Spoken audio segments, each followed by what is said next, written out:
Animal Farm. By George Orwell. Chapter 8. A few days later, when the terror caused by the executions had died down, some of the animals remembered, or thought they remembered, that the sixth commandment decreed no animal shall kill any other animal. And though no one cared to mention it in the hearing of the pigs or the dogs, it was felt that the killings which had taken place did not square with this.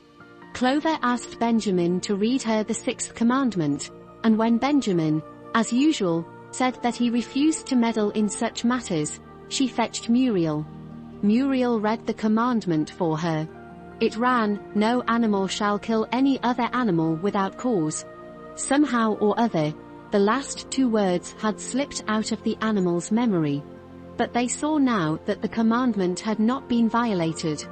For clearly there was good reason for killing the traitors who had leagued themselves with Snowball.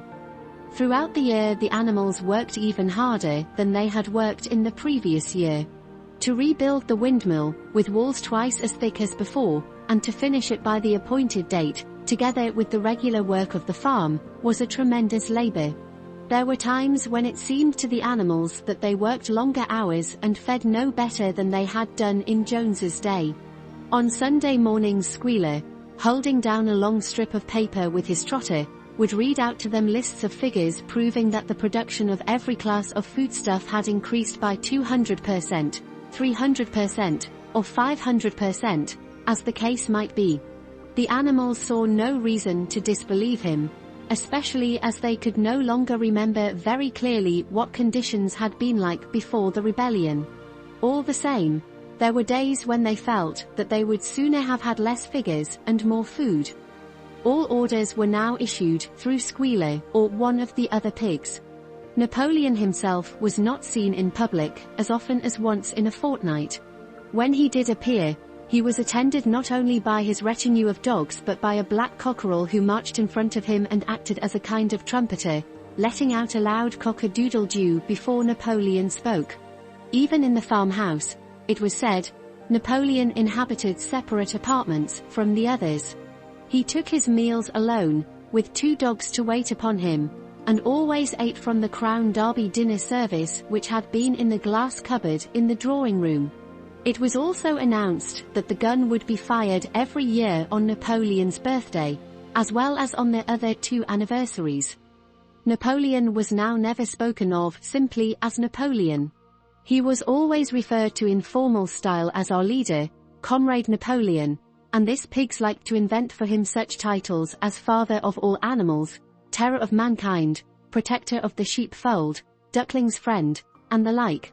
In his speeches, Squealer would talk with the tears rolling down his cheeks of Napoleon's wisdom, the goodness of his heart, and the deep love he bore to all animals everywhere, even and especially the unhappy animals who still lived in ignorance and slavery on other farms. It had become usual to give Napoleon the credit for every successful achievement and every stroke of good fortune. You would often hear one hen remark to another, "Under the guidance of our leader, Comrade Napoleon, I have laid 5 eggs in 6 days.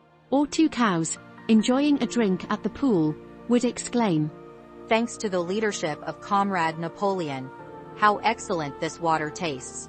The general feeling on the farm was well expressed in a poem entitled Comrade Napoleon, which was composed by Minimus and which ran as follows.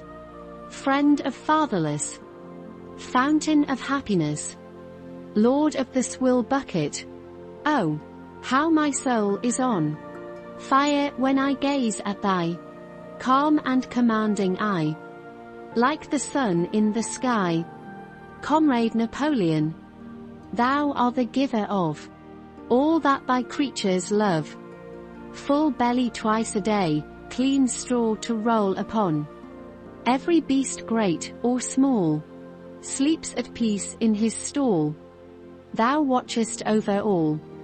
Comrade Napoleon, had I a sucking pig, ere he had grown as big, even as a pint bottle or as a rolling pin, he should have learned to be faithful and true to thee. Yes, his first squeak should be, Comrade Napoleon, Napoleon approved of this poem and caused it to be inscribed on the wall of the big barn, at the opposite end from the 7 Commandments. It was surmounted by a portrait of Napoleon, in profile, executed by Squealer in white paint. Meanwhile, through the agency of Whymper, Napoleon was engaged in complicated negotiations with Frederick and Pilkington. The pile of timber was still unsold. Of the two, Frederick was the more anxious to get hold of it, but he would not offer a reasonable price. At the same time there were renewed rumors that Frederick and his men were plotting to attack Animal Farm and to destroy the windmill, the building of which had aroused furious jealousy in him. Snowball was known to be still skulking on Pinchfield Farm. In the middle of the summer the animals were alarmed to hear that 3 hens had come forward and confessed that, inspired by Snowball, they had entered into a plot to murder Napoleon. They were executed immediately, and fresh precautions for Napoleon's safety were taken. 4 dogs guarded his bed at night, 1 at each corner, and a young pig named Pinkier was given the task of tasting all his food before he ate it, lest it should be poisoned. At about the same time it was given out that Napoleon had arranged to sell the pile of timber to Mr. Pilkington. He was also going to enter into a regular agreement for the exchange of certain products between Animal Farm and Foxwood. The relations between Napoleon and Pilkington, though they were only conducted through Whymper, were now almost friendly. The animals distrusted Pilkington, as a human being, but greatly preferred him to Frederick, whom they both feared and hated. As the summer wore on, and the windmill neared completion, the rumors of an impending treacherous attack grew stronger and stronger. Frederick, it was said, intended to bring against them 20 men all armed with guns, and he had already bribed the magistrates and police, so that if he could once get hold of the title deeds of Animal Farm they would ask no questions. Moreover, terrible stories were leaking out from Pinchfield about the cruelties that Frederick practiced upon his animals.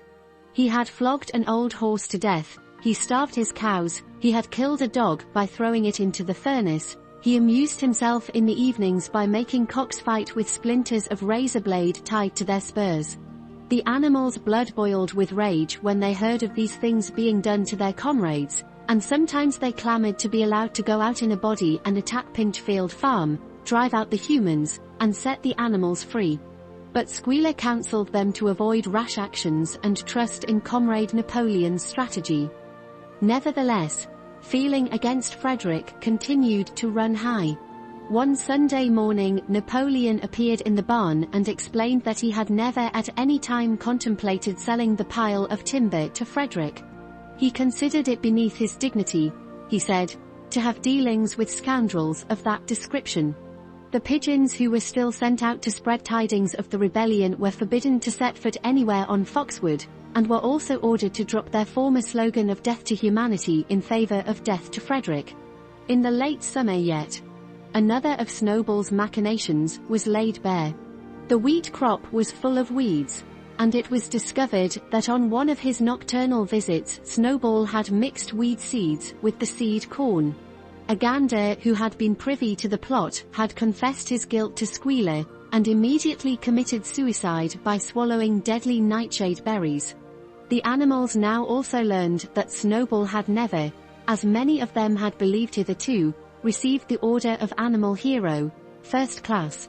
This was merely a legend which had been spread some time after the Battle of the Cowshed by Snowball himself. So far from being decorated, he had been censured for showing cowardice in the battle. Once again some of the animals heard this with a certain bewilderment, but Squealer was soon able to convince them that their memories had been at fault. In the autumn, by a tremendous, exhausting effort, for the harvest had to be gathered at almost the same time, the windmill was finished. The machinery had still to be installed, and Whymper was negotiating the purchase of it, but the structure was completed. In the teeth of every difficulty, in spite of inexperience, of primitive implements, of bad luck and of Snowball's treachery, the work had been finished punctually to the very day. Tired out but proud, the animals walked round and round their masterpiece, which appeared even more beautiful in their eyes than when it had been built the first time. Moreover, the walls were twice as thick as before. Nothing short of explosives would lay them low this time. And when they thought of how they had labored, what discouragements they had overcome, and the enormous difference that would be made in their lives when the sails were turning and the dynamos running, when they thought of all this, their tiredness forsook them and they gamboled round and round the windmill, uttering cries of triumph. Napoleon himself, attended by his dogs and his cockerel, came down to inspect the completed work. He personally congratulated the animals on their achievement, and announced that the mill would be named Napoleon Mill. 2 days later the animals were called together for a special meeting in the barn. They were struck dumb with surprise when Napoleon announced that he had sold the pile of timber to Frederick. Tomorrow Frederick's wagons would arrive and begin carting it away. Throughout the whole period of his seeming friendship with Pilkington, Napoleon had really been in secret agreement with Frederick. All relations with Foxwood had been broken off. Insulting messages had been sent to Pilkington. The pigeons had been told to avoid Pinchfield Farm and to alter their slogan from "Death to Frederick" to "Death to Pilkington."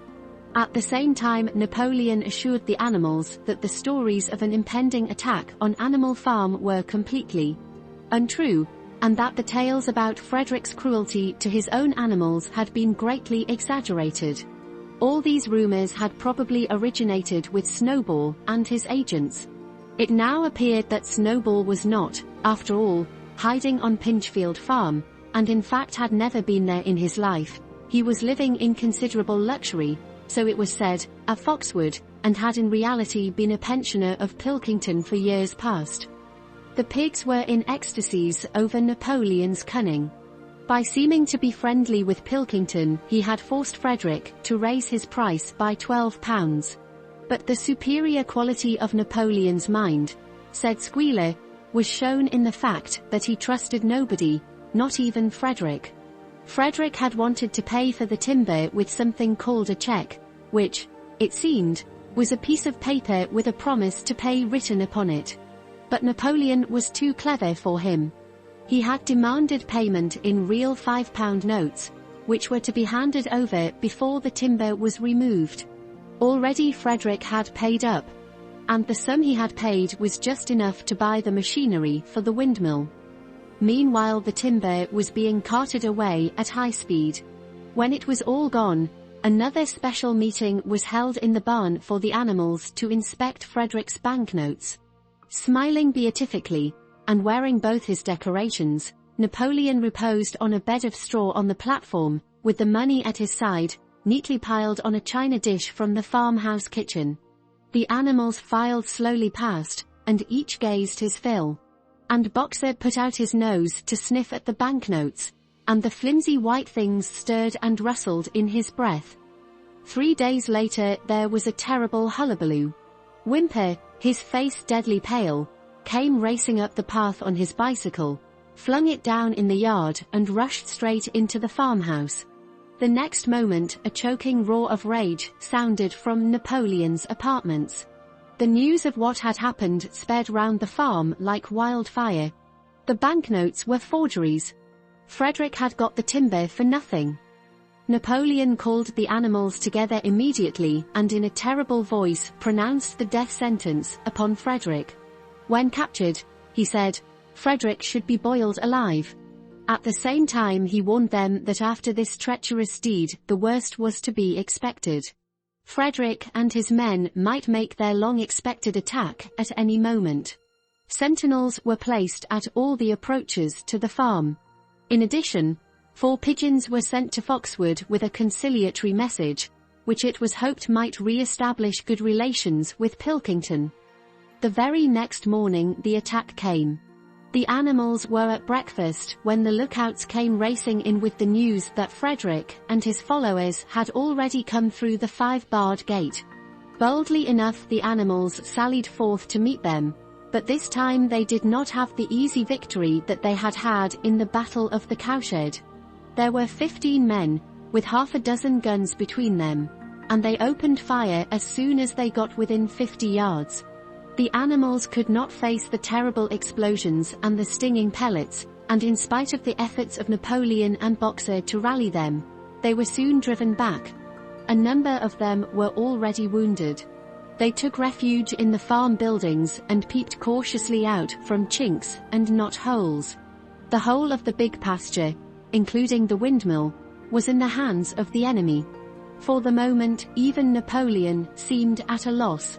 He paced up and down without a word, his tail rigid and twitching. Wistful glances were sent in the direction of Foxwood. If Pilkington and his men would help them, the day might yet be won. But at this moment the 4 pigeons, who had been sent out on the day before, returned, one of them bearing a scrap of paper from Pilkington. On it was penciled the words, "Serves you right." Meanwhile Frederick and his men had halted about the windmill. The animals watched them, and a murmur of dismay went round.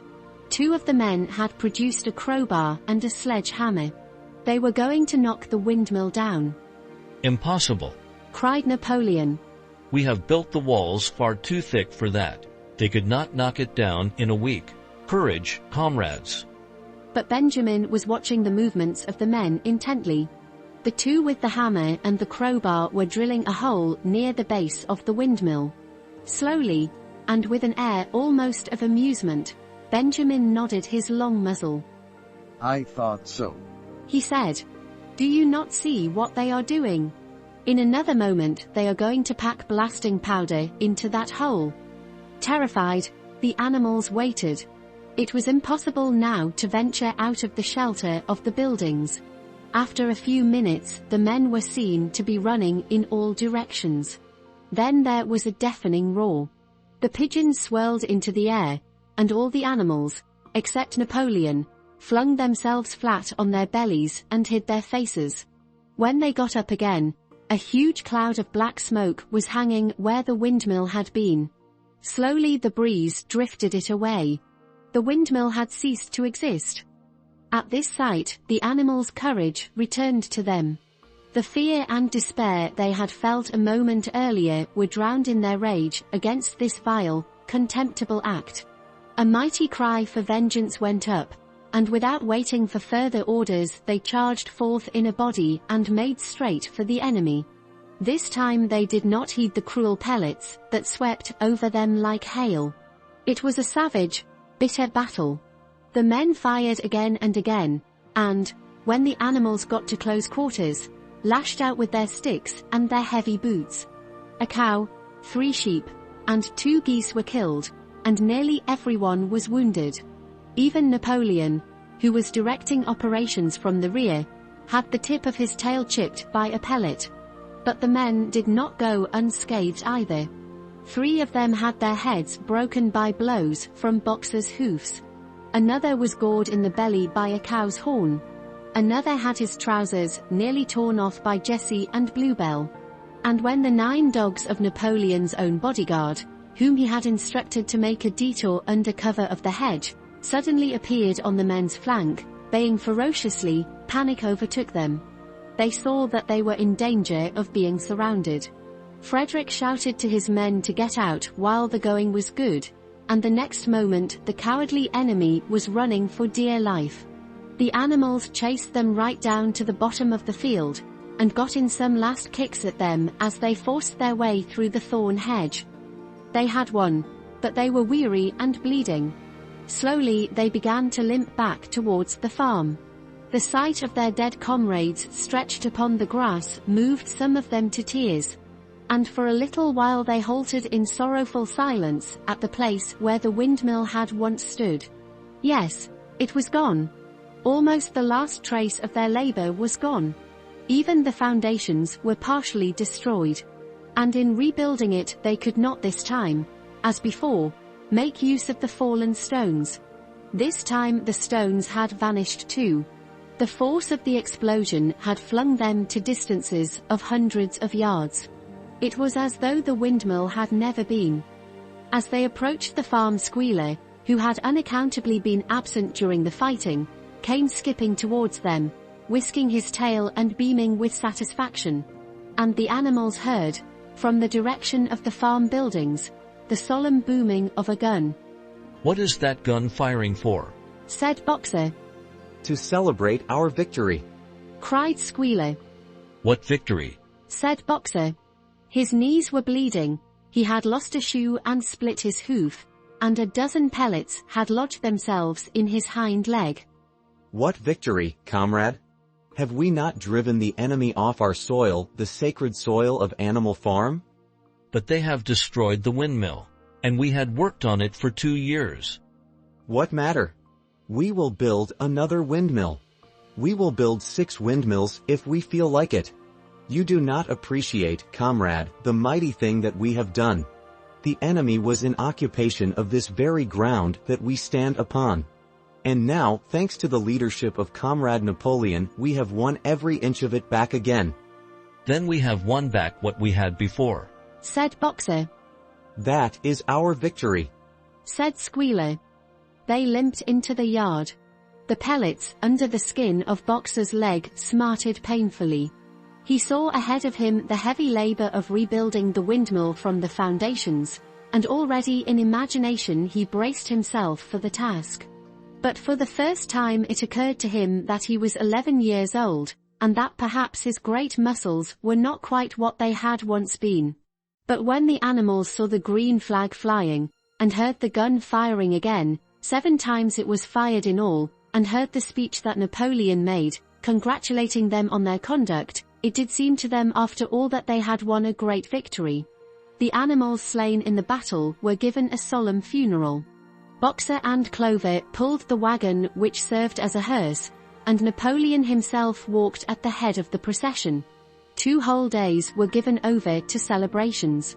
There were songs, speeches, and more firing of the gun, and a special gift of an apple was bestowed on every animal, with 2 ounces of corn for each bird and 3 biscuits for each dog. It was announced that the battle would be called the Battle of the Windmill, and that Napoleon had created a new decoration, the Order of the Green Banner, which he had conferred upon himself. In the general rejoicings the unfortunate affair of the banknotes was forgotten. It was a few days later than this that the pigs came upon a case of whiskey in the cellars of the farmhouse. It had been overlooked at the time when the house was first occupied. That night there came from the farmhouse the sound of loud singing, in which, to everyone's surprise, the strains of Beasts of England were mixed up. At about 9:30 Napoleon, wearing an old bowler hat of Mr. Jones's, was distinctly seen to emerge from the back door, gallop rapidly round the yard, and disappear indoors again. But in the morning a deep silence hung over the farmhouse. Not a pig appeared to be stirring.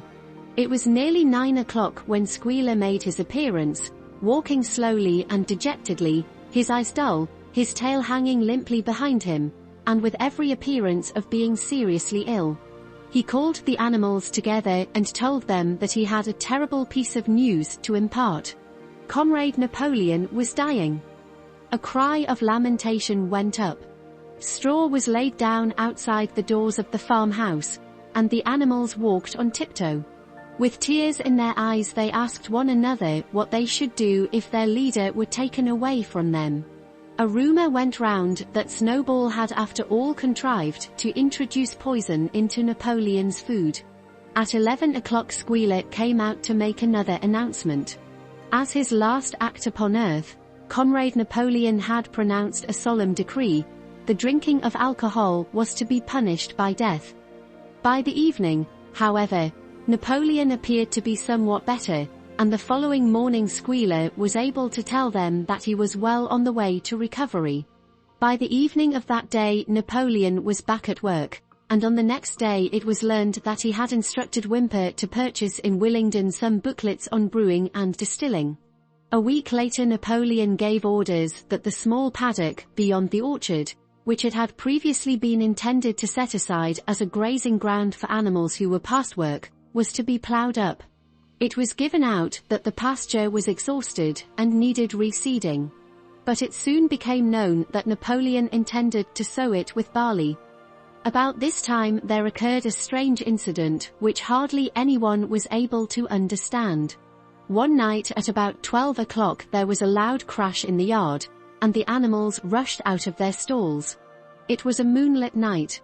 At the foot of the end wall of the big barn, where the 7 commandments were written, there lay a ladder broken in 2 pieces. Squealer, temporarily stunned, was sprawling beside it, and near at hand there lay a lantern, a paintbrush, and an overturned pot of white paint. The dogs immediately made a ring round Squealer, and escorted him back to the farmhouse as soon as he was able to walk.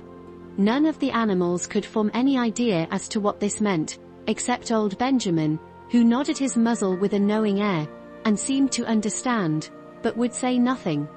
But a few days later Muriel, reading over the 7 commandments to herself, noticed that there was yet another of them which the animals had remembered wrong.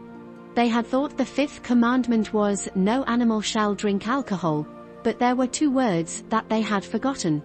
Actually the commandment read, "No animal shall drink alcohol to excess." The end. Don't forget to show your support for our channel by giving us a thumbs up and hitting the subscribe button.